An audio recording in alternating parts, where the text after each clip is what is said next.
بسم الله الرحمن الرحيم. Assalamualaikum warahmatullahi wabarakatuh. Syukur alhamdulillah kita dapat berjumpa lagi di channel ini.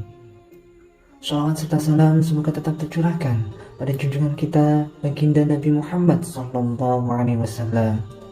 Allahumma shalli ala sayyidina Muhammad wa ala ali sayyidina Muhammad. Sahabat beriman yang dirahmati Allah Subhanahu wa Ta'ala, manfaat menikah dalam Islam bukan hanya menyatukan dua orang laki-laki dan perempuan saja, namun secara tidak langsung pernikahan juga menyatukan dua anggota keluarga, yaitu keluarga laki-laki dan keluarga perempuan. Di era sekarang mungkin sudah banyak kasus percocokan antara menantu dan mertuanya. Hal ini mungkin bisa terjadi karena kesalahpahaman ataupun perbedaan pendapat antara keduanya. Dan bagi beberapa pasangan, hal tersebut bisa menyebabkan konflik dalam rumah tangga suami dan istri. Dan bahkan yang lebih parah, hubungan yang kurang baik antara mertua dan menantu bisa berdampak pada keretakan rumah tangga seseorang. Untuk menghindari hal tersebut, Islam menyarankan kepada pasangan yang sudah menikah sebaiknya tinggal berpisah dari kedua orang tua. Karena tidak semua mertua ataupun orang tua bisa sejalan dengan pemikiran dari menantu atau bahkan anaknya sendiri. Sehingga kehadirannya terkadang justru membawa sisi negatif dalam rumah tangga dari saudaraku semua. Dan inilah beberapa dosa besar yang dilakukan mertua kepada menantunya. Yang pertama adalah menuntut menantu harus sesuai dengan keinginannya. Kita semua tahu setiap manusia pasti dibekali dengan kelebihan dan kekurangannya masing-masing. Ada yang pandai dalam hal memasak, tapi kurang pandai dalam hal mengurus anak. Ada juga yang pandai mencari rezeki, tapi kurang pandai dalam mendidik dan lain sebagainya. Oleh sebab itu, sebaiknya para mertua juga menyadari akan kelebihan dan kekurangan dari menantunya. Dan tidak perlu memaksa kehendak sesuai dengan keinginannya. Apabila ada seorang mertua yang menuntut menantunya harus sesuai dengan keinginannya, maka hal tersebut sangatlah tidak dibenarkan dalam ajaran Islam. Bahkan hal tersebut bisa memicu pertengkaran antara mertua dan menantu yang ujung-ujungnya hanya akan mendapatkan dosa besar.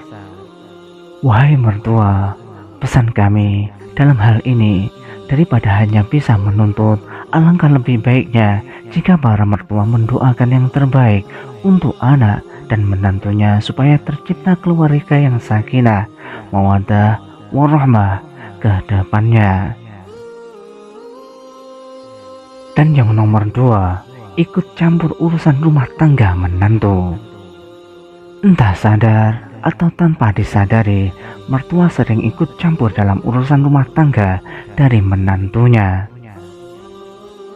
Padahal mencampuri urusan rumah tangga menantu merupakan hal yang tidak dibenarkan dalam syariat Islam. Apabila seorang anak sudah menikah dan memiliki keluarga sendiri, maka tugas sebagai orang tua dalam hal ini sudah selesai. Hingga seorang mertua tidak diperkenankan mencampuri apa yang menjadi urusan dari keluarga menantu, terkecuali jika seorang anak atau menantunya meminta pendapatnya. Oleh sebab itu, apabila sudah menjadi mertua, hendaknya hindari sebisa mungkin mencampuri urusan keluarga anak menantunya. Boleh-boleh saja mengawasi atau mengarahkan, akan tetapi seperlunya saja dan tidak perlu berlebihan. Dan bahkan jika ada seorang menantu yang tinggal serumah bersama mertua, sekalipun keluarga anak menantunya sedang bertengkar, mertua tidak dianjurkan untuk ikut campur sedikit pun. Biarkanlah seorang anak tersebut mencari solusinya sendiri, karena tidak ada satupun rumah tangga seseorang yang tak luput dari permasalahan. Lalu yang ketiga adalah memandang rendah dan menjelek-jelekkan menantu. Mungkin kita pernah melihat atau bahkan mendengar sendiri ada seorang mertua yang sering memandang rendah menantunya atau bahkan menjelek-jelekkan menantu di belakangnya. Hal ini bisa terjadi karena beberapa faktor. Misalnya adalah menantu yang kurang kaya, belum mapan dalam hal pekerjaan, dari keluarga yang biasa-biasa saja, atau bahkan ada permasalahan di masa lalu antara keluarga laki-laki dan perempuan. Hal inilah yang kerap kali terjadi di masyarakat kita, yang ujung-ujungnya seorang mertua akan memandang rendah dan menjelek-jelekkan menantunya kepada orang lain. Sekalipun seorang mertua pernah mempunyai masalah dengan keluarga menantu, daripada hanya mengata-ngatai atau bahkan menjelek-jelekkan, alangkah lebih baiknya untuk mengoreksi diri. Kenapa Allah Subhanahu wa Ta'ala mempertemukan anaknya dengan menantunya? Apa rahasia Allah di balik itu semua? Mungkin ada hikmah baik yang bisa dipetik dari seorang mertua dari hal tersebut.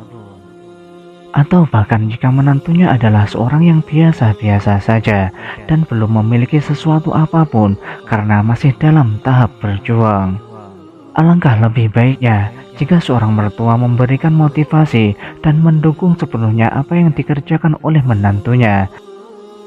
Sama hal tersebut baik dan tidak menyimpang dari syariat agama.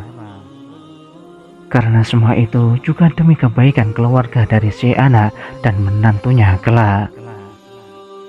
Insya Allah dengan begitu seorang mertua tidak dikatakan berdosa kepada menantunya.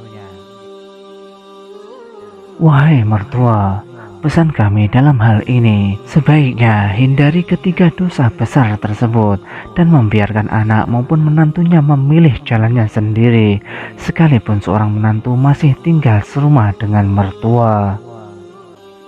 Insya Allah dengan begitu akan tercipta satu keluarga besar yang harmonis.